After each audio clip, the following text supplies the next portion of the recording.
Hey guys, okay, I'm going to be talking about The Essential Lewis and Clark, which is edited by Landon Y. Jones.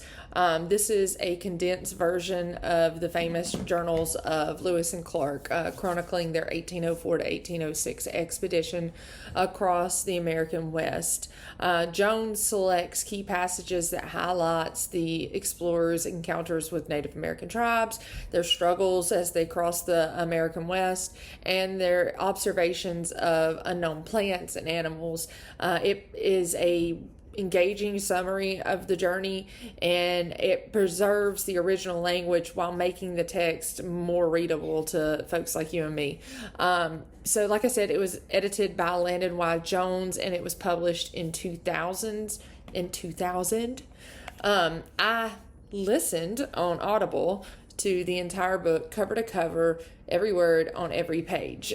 I enjoyed this book because it discusses many of the places that we have all studied growing up, but also many places that I've been to personally. I've traveled a lot throughout the western part of the United States and have seen a lot of the places, particularly in South Dakota, Montana, Idaho, that Lewis and Clark explored during their expedition.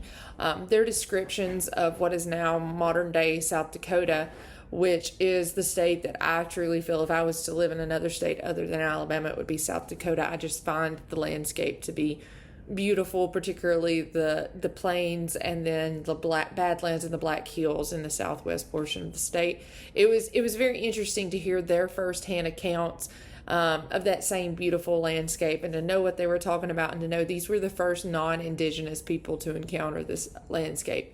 Their descriptions of animals that were unknown to them, like the prairie dog, it was both comical and interesting. They were fascinated with the prairie dog, and they even kept a live prairie dog and brought it back to President Jefferson, and that was really interesting.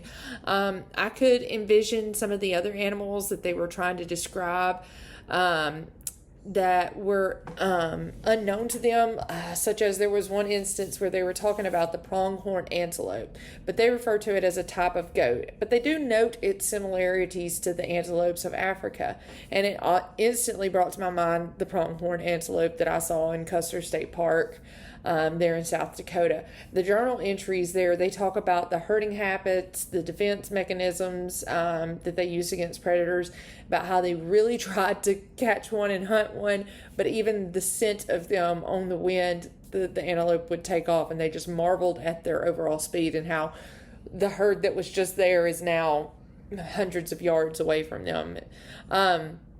This rang true as I've seen these animals bounding across the prairie, and they do move at amazing speeds. They recall thousands of bison that they encounter, and it really makes me think, and if you've been out to Yellowstone, any of those areas out there, you've seen the many bison, but to think what they were seeing was just tens or even hundreds or maybe even 1,000 times what we see now, because of the hunting that took place in the 19th century that really ravaged the bison population. There were many places that they were first to see. You could feel their sense of awe as they described the Badlands, the Great Falls of Missouri, the Columbia River Gorge, and Mount Hood. There were moments of great respect between Lewis and Clark and the Native American tribes. Throughout, they would always bring gifts, and they would participate when they were invited in the cultural events. They smoked the peace pipe. They watched the dance that was used to bring buffalo herds nearby for hunting. Again, throughout the journal entries, you learn about the assistance of Sacagawea, who we have all learned about since childhood, and how she joined the expedition and the crucial role that she played, particularly in the creation of the alliance between them and the Shoshone tribe to get across the Rocky Mountains, and that they were able to forge friendships and cooperation all throughout, even in Fort Clatsop with the Chinook and the Clatsop tribes, which helped their mission become a success.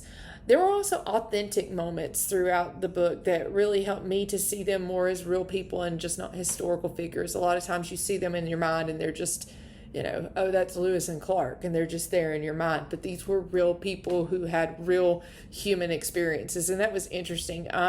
There was moments in the book, there was a time that they were talking about Clark's enslaved black man who was named York, that he got frostbite. And I expected to hear about the frostbite to his feet or hands. I did not expect for them to describe the frostbite on his manhood. The book's a little more specific. There was the time that the men underestimated a grizzly bear, and they had surrounded the grizzly bear, and they all take shots at him. They all hit him. But that grizzly bear, he was undeterred, and he just took off after them, and they had to run.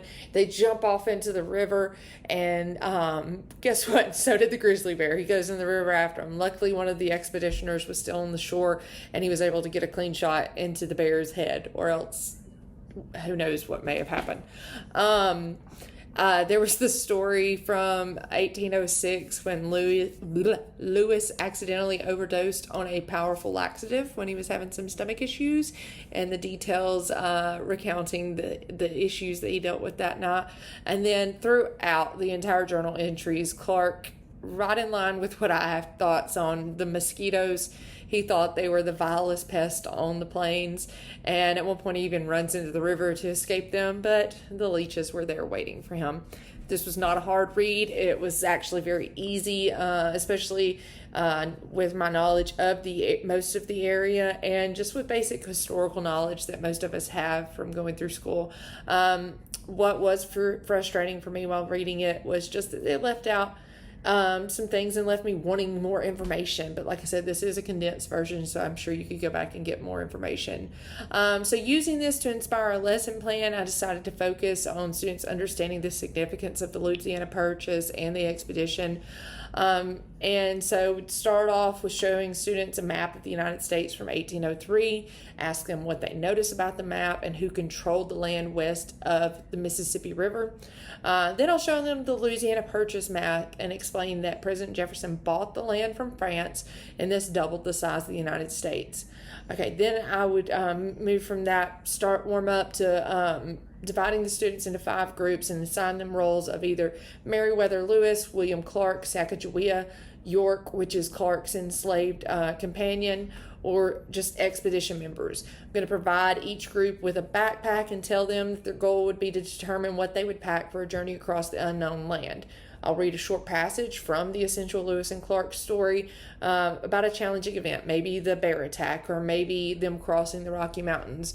And then I'll have the students act out how they would solve the problem through creative solutions. Next, I would also have toy animals like a bison, prairie dog, grizzly bear, antelope, things like that. Place them around the room. Have students go around as explorers, write journal entries to describe the animals without naming them. This is going to help the students to share, to really have those descriptions, and then when they share them, they're going to see how one student noticed this while another focused on this feature, and understand more viewpoint of how Lewis and Clark did when they were describing these animals, that they didn't know what they were and they could not name them, and how they had to then describe them. Then I would have the students trace the journey of Lewis and Clark as they made their way from St. Louis to the Pacific Ocean, and I would ask them to notice and to explain what natural obstacles they see that would be in their way, and to try to think of how they thought they crossed the Rocky Mountains.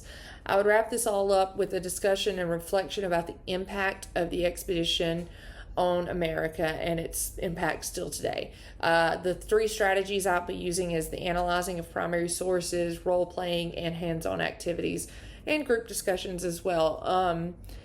And so overall, I would recommend this book specifically to any teacher teaching 5th grade standards where this is really going to fall in line with, because I think it would really help you get a perspective from Lewis and Clark as they made their journey across America.